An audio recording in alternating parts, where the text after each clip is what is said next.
하나님의 말씀은 스가랴 14장 1절에서 7절입니다. 스가랴 14장 1절에서 7절입니다. 받들어 읽습니다.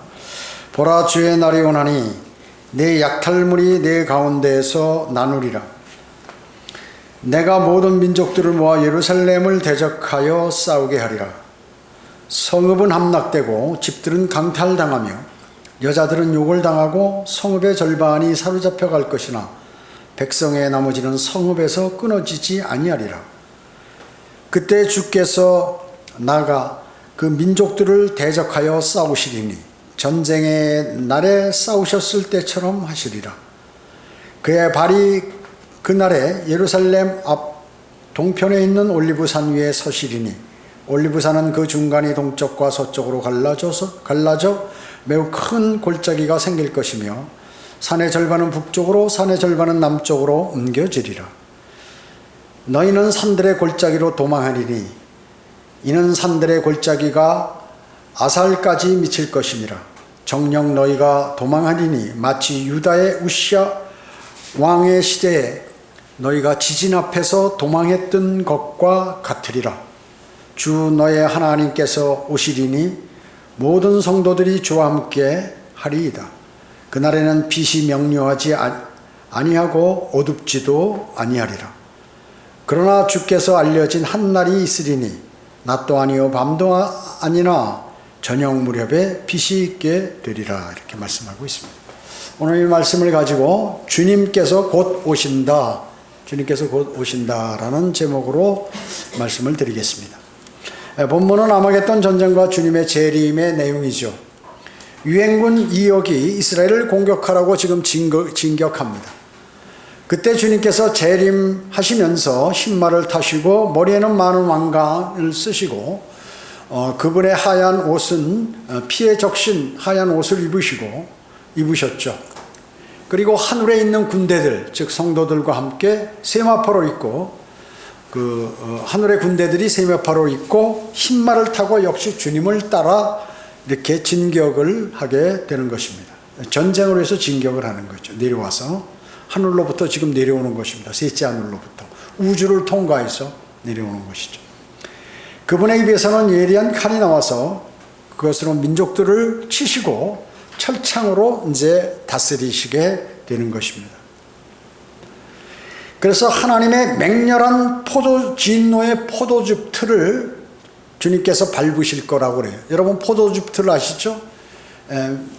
그 팔레스타인의 큰 곳에 포도가 많이 나니까 거기다 따서 집어넣고 사람들이 들어가서 맨발로 밟는 거예요. 그럼 주변에 둥그란 그 옆에 호수들이 있어가지고 그쪽 이렇게 통을 대놓고 각각 통을 대놓고 이제 그 포도즙을 밟는 것이죠. 그것처럼 이렇게 밟으면 포도가 팍팍 터지거든요. 터지는 거죠. 그 포도가 포도즙이 이렇게 피로 예표된 그러한 말씀인 것입니다. 즉 적그리스도의 군사들의 피가 그와 같이 터져서 약 말고비까지 차고 약 300km 정도 이렇게 피의 강이 흐른다는 것입니다. 재림 때 올리브산은 그 중간이 동쪽과 서쪽으로 갈라지고 그 반은 북쪽으로 반은 남쪽으로 이렇게 갈라지면서 옮기니까 거기에 넓게 자리가 형성되겠죠. 예. 그래서 올리브산은 주님의 재림과 관계 있습니다. 초림 때 올리브산은 어느 때 사용했죠? 예. 올리브산의 설교가 유명하죠. 그 설교가 뭐예요? 대환란에 관한 설교입니다. 그리고 다윗이 역시 올리브산을 올랐죠. 자기 아들 압살롬에게 이렇게 궁을 뺏기고 도망가면서 다윗이 울면서 그 산을 올라간 그런 산입니다. 또 재림 때는 주님께서 시내산에 내리셔가지고 시나이 반도의 시내산에 내리셔서 출애굽 경로를 통해서 쭉 오시다가 요단강을 건너서 이제 올리브산에 탁 다리를 이제 내리시는 거죠. 그래가지고 예루살렘 동쪽문을 통해서 입성하시는 그러한 내용들이 성경에 기재되어 있습니다. 오늘 본문 3절에 보면 전쟁의 날에 싸우셨을 때처럼 주님께서 하시리라. 예수 그리스도께서. 이 전쟁의 날이 언제예요? 기브온 전투를 얘기하는 거죠. 여호수아 10장에 나와 있는 기브온 전투인데 아모리 왕 5 연합군과 지금 이스라엘의 그 군대 대장인 여호수아가 선두로 서서 이렇게 전쟁을 하게 되는 것입니다. 예루살렘 왕, 헤브론 왕, 야므르 왕, 라키스 왕, 에글론 왕, 이 5 왕의 연합군과 지금 이스라엘과 전쟁을 하는데 여호수아가 대장이고 모세와 아론과 훌은 산에 올라가서 주님께 기도드리는 거죠. 그래서 이 기브온 그 여호수아는 이제 그 기브온 사람들과는 같이 이렇게 합세해서 5 왕을 이렇게 상대로 전쟁을 치르는 것입니다. 주님께서 뭐라고 말씀하셨냐 하면 여호수아에게 그들을 두려워 말라. 내가 그들을 네 손에 주었으니 그들 중에는 너를 당할 자가 없으리라. 그러니까 이미 전쟁 끝난 거예요. 하나님께서 전쟁의 주관자이시죠. 예. 그 전쟁에 관한 모든 승패는 예수 그리스도께서 갖고 계신 것이에요. 그분께서 두려워 말라. 너희가 이긴다. 그 얘기죠. 그래서 여호수아가 아모리인들과 이제 막 추격을 하는 거죠. 이제 용기를 얻고 하나님께서 이긴다고 했으니까 이제 싸우는 거죠. 나가서 용맹스럽게. 그런데 추격 중에 이제 막 도망가니까 이제 그 하늘에서 뭐예요? 돌멩이 이런 큰 바위만한 볼링공 같은 우박이 떨어져가지고 그 적들을 다 그냥 죽이는 거예요. 그러니까 칼로 죽인 사람보다 우박에 맞아 죽은 사람이 많다는 거죠. 그러니까 전쟁의 날 하나님께서 우박을 부르셔가지고 그 우박을 떨어뜨려서 아모리 족속들 그 연합군들을 전부 이렇게 죽이는 것입니다. 그러면서 그러다 보니까 이제 해가 질 때쯤 거의 다가오니까 이 시간이 없어. 끝까지 추격해서 섬멸을 시켜야 되는데 그 여호수아가 기도하지요. 태양아 너는 기브온에 머무르고 달아 너는 야알론 골짜기에 머물라. 사람의 기도를 하나님께서 들으시고 태양과 달을 멈추셨어요.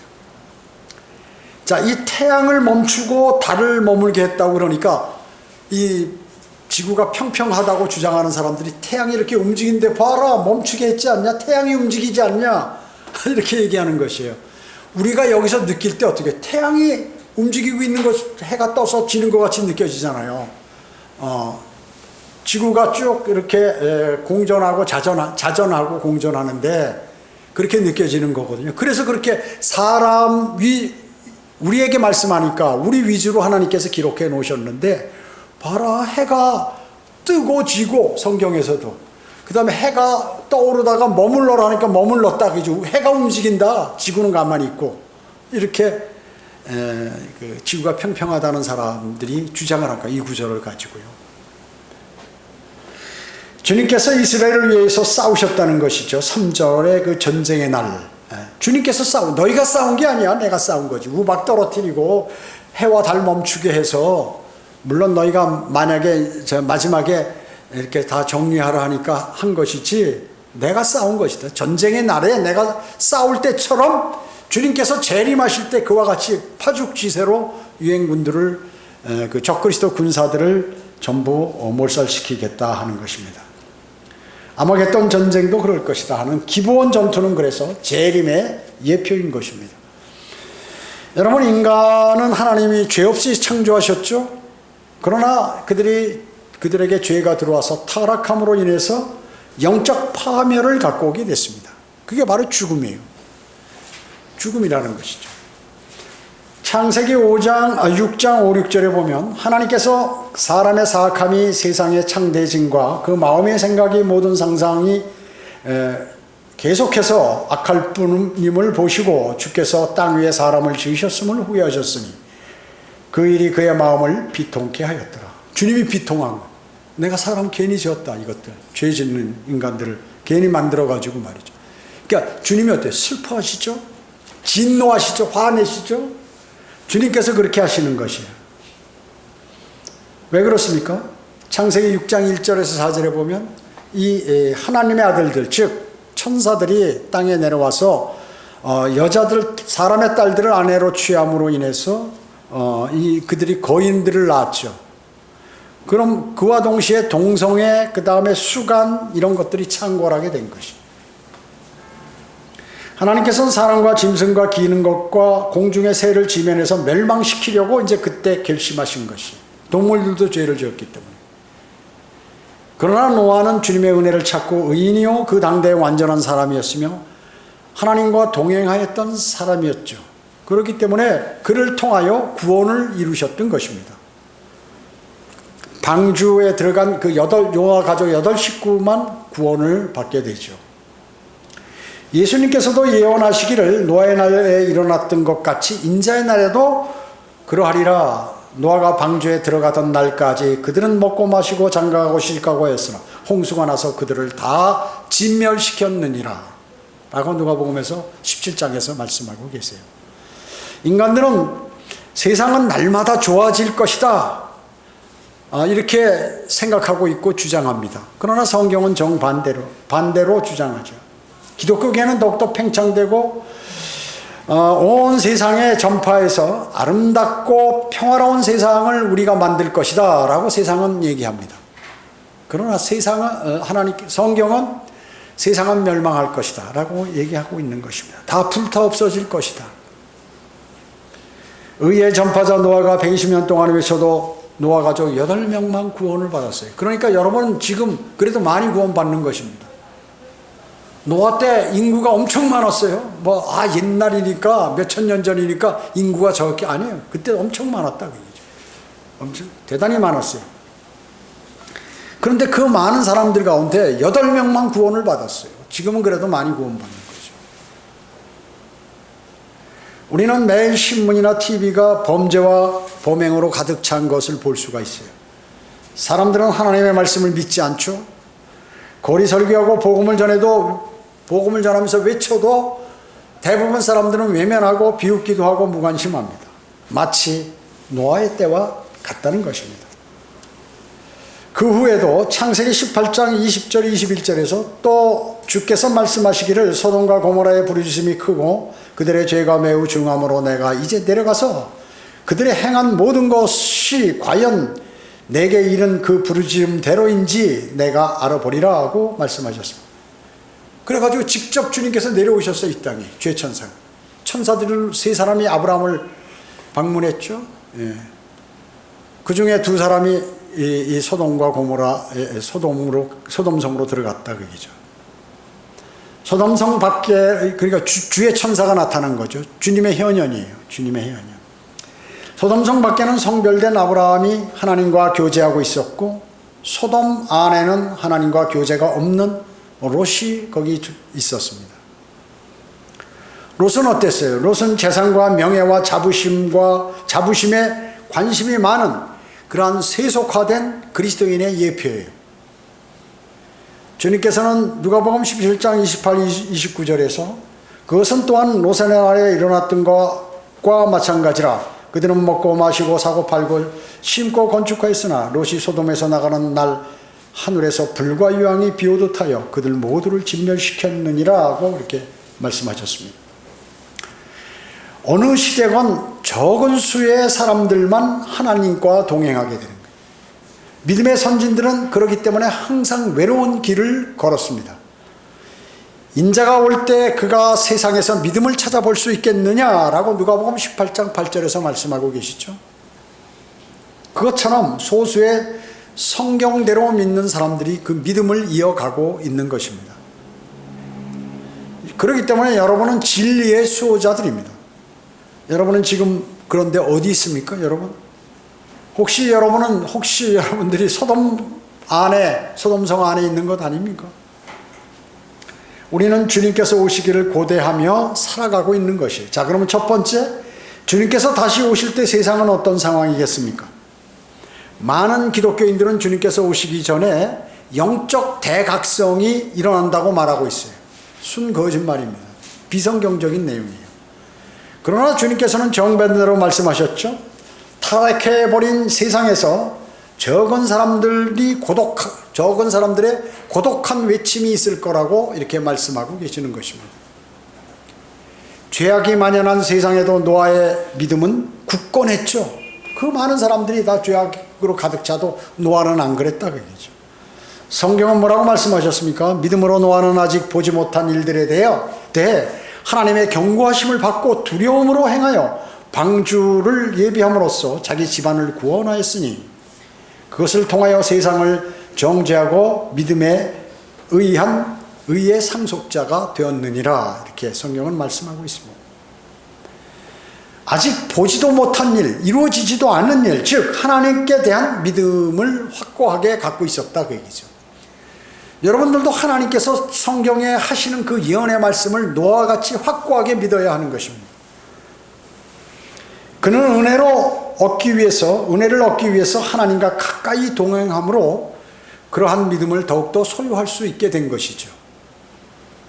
두려움은 하나님을 섬기는 데 있어서 전제 조건입니다. 만약에 하나님을 두려움이 없다면 하나님의 말씀을 우습게 여길 것이요, 주님의 말씀을 신뢰하지 않을 것입니다. 그리스도인은 그리스도의 심판석에 서게 되며 구원받지 못한 사람은 어디? 지옥에 가 있다가 다시 큰 백보자 심판에서 설 것을 두려워해야 하는 것이에요. 어디 성경은 뭐라고 말씀해요? 한 번 죽는 것은 다 정해진 것이죠. 누구에게나. 그리고 뒤에는 심판이 정해져 있다고 얘기해요. 심판이 정해져 있어요. 반드시 심판이. 한 번 죽는 것은 사람들에게 정해진 것이고 뒤에는 심판이 정해져 있다. 정해져 있다. 주님은 왜 여러분에게 거리 설교하며 복음 전파를 하는지 아십니까?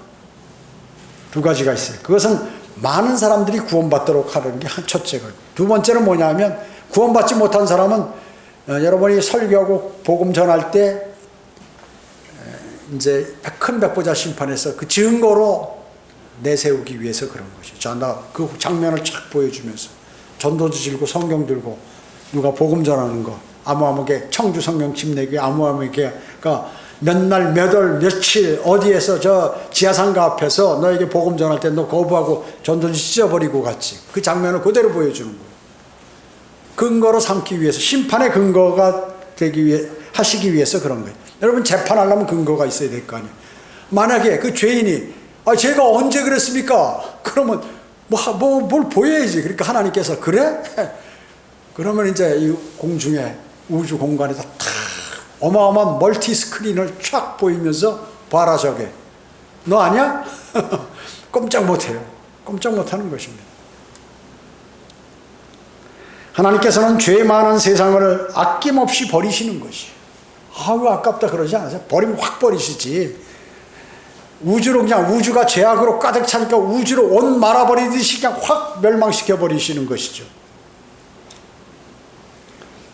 베드로후서 2장 5절에 또 옛 세상을 아끼지 아니하셨으니, 아끼지 않으신단 말이죠.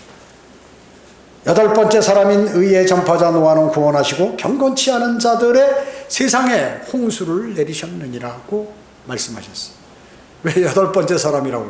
방주에 자기 자녀들 안에 다 들여보내고 자기가 마지막 여덟 번째로 탁 들어가고 문을 닫아버렸다 그 얘기죠. 소돔과 고모라 성읍도 노아 시대와 같이 타락한 인간들에게 내리신 심판의 두 번째 사례인 것입니다.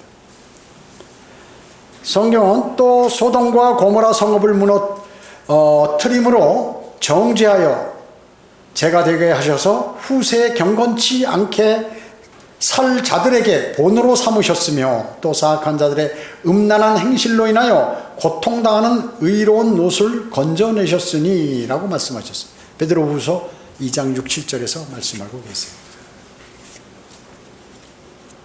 롯은 그래도 복음은 전하지 않았는데 의인이라고 말씀하는 거예요. 구원받았으니까. 주님을 왜 롯은 이런 짓을 안 했으니까. 거기 다른 사람들은 다 동성애하고 죄 짓고 이런데 롯은 최소한 그건 안 했다. 복음은 못 전했어도. 그러니까 구원은 받은 거죠. 구원받은 그리스도는 지옥에는 안 가죠. 상은 없어도. 최소한 상이 없어요. 근데 이제 영원 시대에서 상 없이 살려면 쓸쓸하겠죠. 소돔성은 음란한 동성연애가 만연했죠. 그것은 하나님에 대한 범죄 행위였습니다. 하나님의 창조 질서를 파괴하고자 하는 것이기 때문에 그런 것이죠. 지금 이 시대에 동성연애자 교회까지 생겼어요. 그리고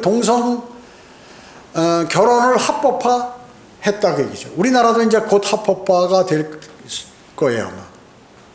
지금도 많은 사람들이 암흑 속에서 술과 노름과 춤과 마약과 영화 관람 속에 도취되어서 그 속에 빠져 있다는 것이죠. 마귀가 사주하여 움직이는 줄 모르고 그렇게 계속하고 죄를 짓고 살아가고 있는 것입니다. 유다서 6, 7절에는 노아와 롯의 두 사건을 언급하는 것을 볼 수 있습니다. 또 자기들의 처음 지위를 지키지 아니하고 자기들의 처소를 떠난 천사들을 주께서 영원한 사슬로 묶고 큰 날의 심판 때까지 흑암 속에 가두어 두셨느니라. 소돔과 고모라와 또한 또 같은 방식을 따르는 그 주위의 성읍들까지도 자신들을 음행에 내주어 다른 육체를 따라가다가 영원한 불의 형벌을 받음으로 한 본보기가 되었느니라. 다른 육체가 뭐예요? 동성애를 했다고 얘기죠. 그래서 영원한 불의 형벌을 받는 것을 본보기로 하나님께서 보여주신 거다. 내가 다음에도 이렇게 하겠다. 그 말씀이죠. 경고라고, 경고. 창세기 6장 1절에 4절에 나오는 하나님의 아들들은 타락한 천사들이죠.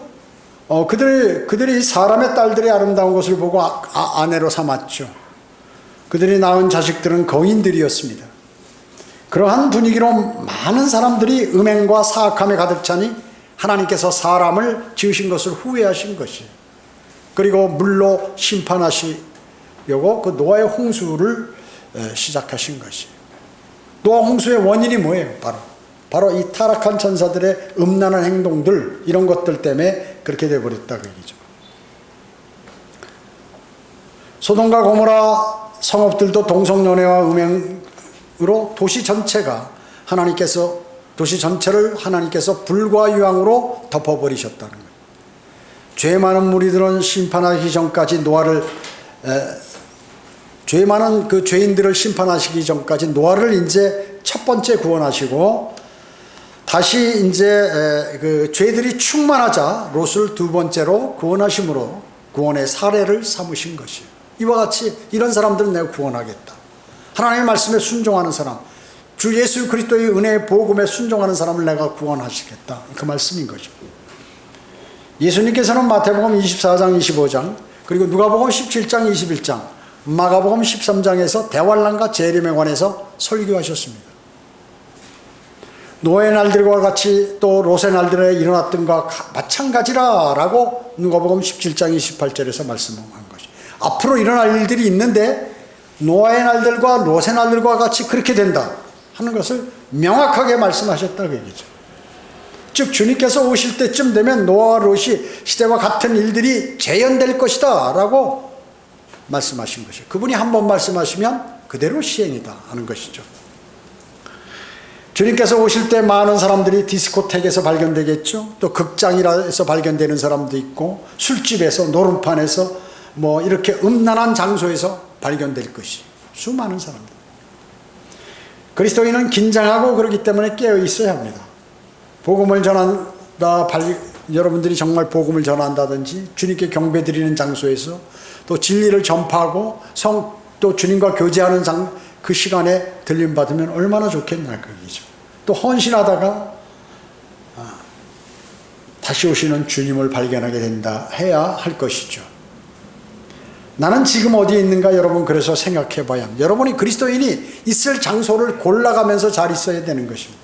주님께서는 여러분을 노아와 같이 같은 그러한 전파자로 복음 전파의 증인으로 여러분을 삼고자 많은 사람들에게 경고하기 위하여 여러분들을 사용하고 계시는 것입니다. 여러분이 현재 복음과 진리를 전파하고 계신다면 여러분은 하나님께 쓰임받고 있는 하나님께서 쓰고 계신 그러한 증거인 것입니다. 두 번째, 주님께서 다시 오신다고 성경을 통하여 약속하셨어요. 다시 오신다고. 우리가 하는 얘기가 아니에요. 거짓말 하실 수 없는 분이 성경에 기록해놓고 말씀하고 계시는 것입니다. 사도행전 1장 11절에 보면 주님께서 승천하실 때 두 천사가 말하기를 너희 갈릴리 사람들아 어찌하여 너희는 하늘을 쳐다보고 서 있느냐. 너희를 떠나 하늘로 들려 올라가신 이 예수는 너희가 하늘로 가심을 본 그대로 오시리라. 이렇게 하셨습니다. 3년 반 동안에 주님 옆에서 모든 이적과 기적들을 다 목격했던 베드로는 베드로후서 1장 16절에서 우리가 우리 주 예수 그리스도의 능력과 오심을 너희에게 알게 한 것은 교묘하게 꾸며난 이야기를 쫓는 것이 아니라 그의 위엄의 목격자들이기 때문이라. 마태복음 17장 변형산에서 실제로 그 광경을 봤단 말이죠. 주님의 재림의 형상. 얼굴은 해같이 빛나고 옷은 빛처럼 빛나고, 그때 모세와 엘리야에 관해서 주님의 그 재림과 부활 기타 여러 가지들에 관해서 상의하는 내용을 베드로와 야고보가 요한이 목격했다 그 얘기죠. 상상으로 자기가 이 베드로 후서를 기록한 게 아니다 그 얘기죠. 직접 눈으로 목격했다 내가. 야고보서 5장 8, 9절에는 주의 오심이 가까움이라 심판하시는 분이 문 앞에 서 계시느니라 이렇게 말씀하고 계세요. 주의 오심이 가깝고 그 심판하시는 분이 문 앞에 와 있는데 정신 못 차리고 맨날 맥주 마시고 사이다 마시고 이러고 앉아가지고 있다 그 얘기예요. 정신없어요. 교회들이 자기들끼리 여흥이나 즐기고 말이죠. 복음성관 한다고 CCM 한다고 이런 행사한다고 난리를 치고 있다 그 얘기죠. 유다서 14절에서는 보라 주께서 수많은 성도들과 함께 오시나니, 실구야 곳곳에서 주님 오신다고 말씀하고 있어요. 성경의 마지막 책인 요한계시록에서도 보라 그가 구름과 함께 오시리니 모든 눈이 그를 볼 것이며 그를 찌른 자들도 볼 것이요 또한 땅의 모든 족속이 그로 인하여 애곡하리라 그대로 되리로다. 아멘. 이렇게 요한계시록 1장 7절에서 말씀하셨습니다. 요한계시록 22장 20절에서도 이런 일들을 증거하신 분이 말씀하시기를 반드시 내가 속히 오리라 하시니라. 아멘. 그러옵니다. 주 예수여 오시옵소서라고 말씀하셨어요. 주님께서 오실 때 들림받기 전에 부활하신 주 예수 그리스도와 같은 모습으로 그리스도인이 이제 변모된다고 말씀하고 계시죠. 여러분 오늘 밤이나 내일 새벽에 주님께서 공중에서 부르시면 예수 그리스도의 33살 반의 남자의 모습으로 모두가 변모돼서 하늘로 들림받는다. 물과 피를 다 쏟고 사랑하는 자들아 이제는 우리가 하나님의 아들들이라. 우리가 어떻게 될 것인지는 아직 나타나지 아니하였으나 그가 나타나시면 우리가 그와 같이 되리라는 것을 아노니 이는 우리가 그분 그대로 그분을 볼 것이기 때문이라. 예수 그리스도와 같이 변모되어서 하늘로 올라가서 예수님을 본다. 나도 예수님 모양으로 바뀌었고 나와 똑같은 예수님도 거기 앉아 계시고. 그럼 어떻게 알겠어요? 알죠. 그건 누가 누군지 다 알죠. 그리고 성경은 빌립보서 3장 20절 21절에서 우리의 시민권은 하늘에 있으므로 우리가 그것으로부터 오실 구주이신 주 예수 그리스도를 기다리고 있으니 그가 만물을 자신에게 복종시키는 그 능력의 역사로 인하여 우리의 천한 몸을 그분의 영광스러운 몸같이 변모시키시리라. 이렇게 말씀하고 있어요. 그분이 영광스러운 몸이 뭐예요? 그냥 설교하실 때가 아니고 이 땅에 오셨을 때 몸이 아니고 부활하셨을 때의 몸, 영광스러운 몸. 와, 광채가 나고 순간이동 그냥 순식간에 셋째 하늘로 갔다가 또 내려오시고 왔다 갔다 하시는 그런 영광스러운 몸으로 변모가 될 거라고 말씀하고 계세요. 또 성경은 주님 오실 날이 다가오는 이때 성경은 뭐라고 말씀하세요? 어떤 사람들의 습관처럼 우리 자신들이 함께 모이는 것을 저버리지 말고 서로 권면하여 그날이 가까워오는 것을 볼수록 그리하자. 이 핑계 저 핑계 다 대고 교회 경배 드리는 거 빠지고 말이죠. 이렇게 하고 저렇게 하고 그렇게 하지 말고 계속 모이라 그래요. 주님의 이름으로 모이는 장소에 될 수 있으면 다 참석해라. 그 말씀인 것이에요. 히브리서 10장 25절에서. 세 번째로 주님께서 부르실 때 남게 되는 사람은 누구인가? 부르실 때 누가 남아요? 우리 공중 재림하셔서 이리 올라오라 소리 지르는데 이 땅에 남아있는 사람 누구예요? 여러분 잘 아시잖아요. 구원받지 못한 사람 남겠죠. 예. 그런데 성경대로 믿는 사람들 가운데서도 마음으로 영접하지 않아가지고 구원받지 못한다면 남게 된다. 성경대로 믿는 교회에 출석한다고 하늘 들림받고 구원받는 것이 아니라 주 예수 그리스도를 진정 영접한 사람, 그래야 영이 살아나고 혼이 구원을 받죠. 그 사람은 여기 잔류한다. 여러분 혹시 이 가운데 우리가 다음 달이나 아니면 내일 아니면 뭐 어느 때인지 모르지만 갑자기 해서 혹시 남으면 여러분 이거 여기 돈 들어간 거 많이 있으니까 그거 찾아가지고 잘 쓰세요. 미리 안 오시라고. 우리는 올라가서 돈 다 필요 없으니까 적금해놓은 거 다 알려드릴 테니까 그거 다 갖고 하고 여기 뭐 돈 많이 있습니다. 그러니까 그거 꼭 기억해 놓으세요. 이왕 적그리스도가 안 주면 뭐 돈이라도 뿌려서 좀 한 며칠이라도 잘 살아봐야 될 거 아니에요. 자, 하나님께서는 그리스도인을 세상과 분리시키기 위하여 부르실 것이에요. 이 땅에서의 대환란에서 건져주시는 것입니다. 누가복음 17장에 이런 말씀도 나오죠. 주님이 부르시면 두 사람이 밭에 있는데 한 사람은 데려가게 되고 한 사람은 남는다고 그랬어요. 남게 되죠.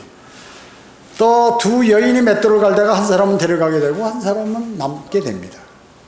또 둘이 한 침상에서 같이 자다가 부부가 한 사람은 데려가게 되고 한 사람은 남게 됩니다. 지역교회 회원 가운데도 몇 사람은 데려가고 몇 사람은 남게 된다는 것이죠. 주님의 재림은 그래서 두 단계로 이루어졌죠. 먼저 공중 재림하셔서 우리를 부르실 것이고 이때는 세상 사람들은 몰라요. 모르게 도둑같이 오셔서 우리를 뽑아가 보석을 도둑이 갖고 가듯이 싹 건져간다 그 얘기죠. 구원받은 그리스도인을 데려가십니다. 왜냐? 심판받지 않게 대환란에 들어가면 안 돼. 노아의 가족 8명이 홍수에서 죽으면 안 돼. 롯과 그 딸 2명이 소돔성에서 불세례를 맞고 말이죠. 불침례 속으로 들어가서 불덩어리가 내려와서 하늘에서 거기 다 타버리면 안 된다 그 얘기죠. 이 땅에 적그리스도가 와서 사람들을 막 잡아 죽이고 여기 지진이 일어나고 막 불이 나고 뭐 화재가 나고 막 바닷물이 피로 변하고 또 모든 물들이 먹을 거 없고 그 다음에 표를 받지 못하는 것은 알기 때문에 성경을 아니까 먹을 것이 없어서 산속으로 도망다며 나무뿌리 캐먹고 이렇게 살고 있다 그 얘기죠.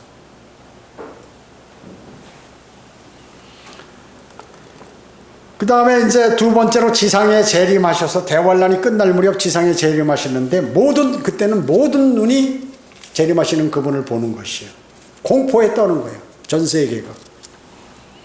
주님께서 먼저 오셔서 그리스도인들이 들림 받을 때 휴거죠. 그 상황은 바로 에녹이 없어진 것과 같은 것이에요. 창세기 5장 24절에는 에녹은 하나님과 동행하다가 없어졌더라. 이는 하나님께서 그를 데려가셨습니다. 라고 이렇게 말씀하셨습니다. 에녹 당시의 사람들은 몇 살까지 살았어요? 한 800살, 900살까지 살았습니다. 그러나 에녹은 365년 짧은 인생을 살았어요. 그 당시 365년 살면 되게 짧은 인생이에요. 그러나 그는 약 한 300년 동안 하나님과 동행했던 것이에요. 에녹은 죽음을 맛보지 않은 사람이죠. 그는 바로 산채로 들림받는 그리스도인의 예표인 것입니다. 에녹은. 오늘 밤 주님께서 오신다면 나를 데려가실까? 여러분 질문해 보세요. 혹시 이 가운데 구원의 확신이 없는 사람 있습니까? 그 사람은 여기 남는 것이에요. 그러면 빨리 오늘이 가기 전에 자신의 죄를 회개하고 자신이 죄인인 것을 회개하고 예수 그리스도께서 나의 죄를 대신해서 십자가에서 피 흘려 죽으시고 장사되었다 부활하신 나의 구주 되신다라고 마음으로 진정 믿으라 그 얘기죠.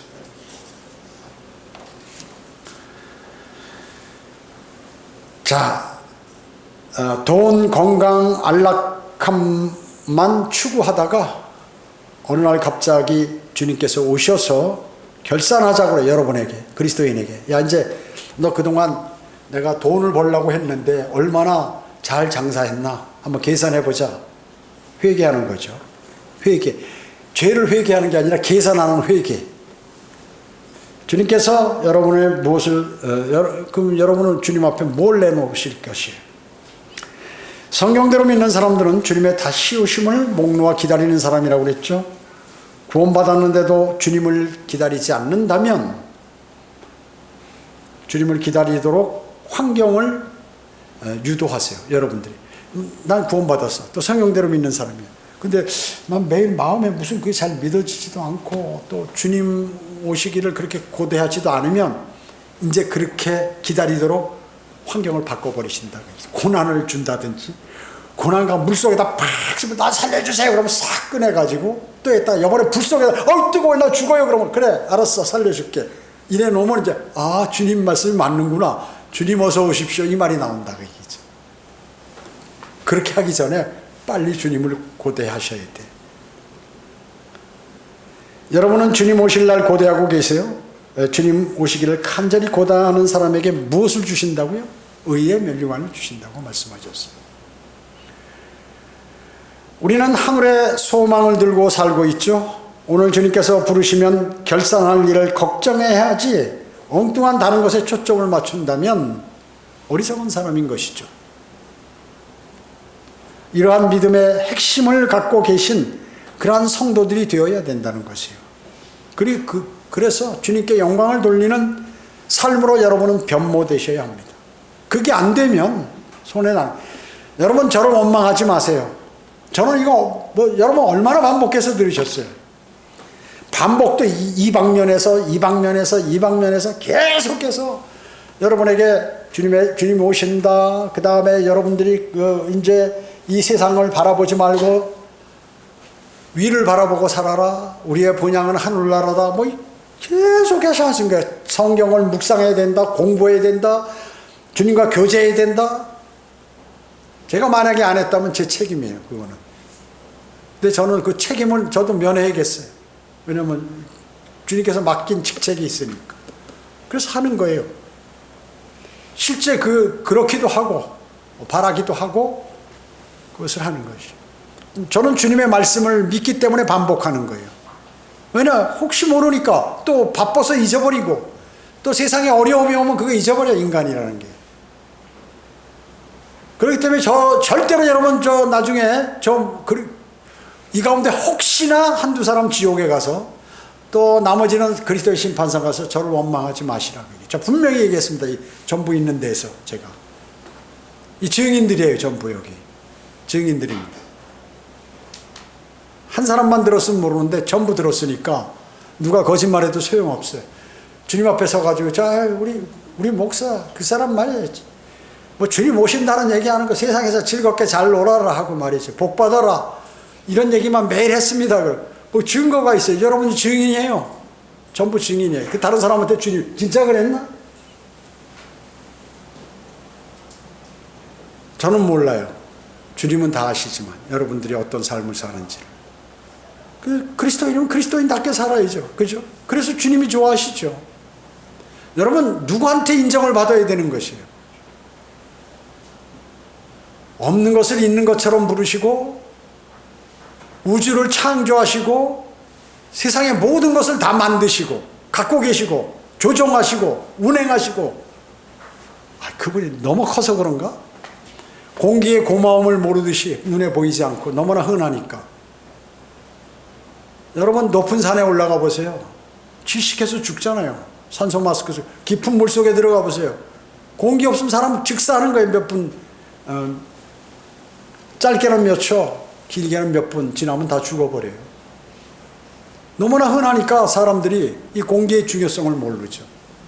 마찬가지로 주님께서 너무나 큰 은혜로 여러분을 먹을 거 입을 거 살 거 모든 건강 모든 거 다 허락하시니까 재벌 2세 3세가 말이죠. 자기 아버지가 콩나물 먹어가면서 배 움켜쥐고 기업을 일으켜 놓으니까 흥청망청 나가서 술이나 먹고 여자들하고 돌아다니고 이런 거나 하고는 그런 것 같이 똑같이 그리스도인이 그런 건 안 된다 그 얘기죠. 많이 경고했습니다. 그리고 그 말씀을 있는 모든 것을 다 얘기했어요. 후회하지 마세요. 이제 원망하지 마십시오. 원망하지 마세요. 그 대단히 중요한 일이기 때문에 제가 말씀을 드리는 것이에요. 하나님의 말씀을 신뢰한다면 그렇게 사셔야 된다. 기도하겠습니다. 주님 감사합니다. 저희들은 오늘 위대하신 주님의 말씀을 마음속에 담았습니다.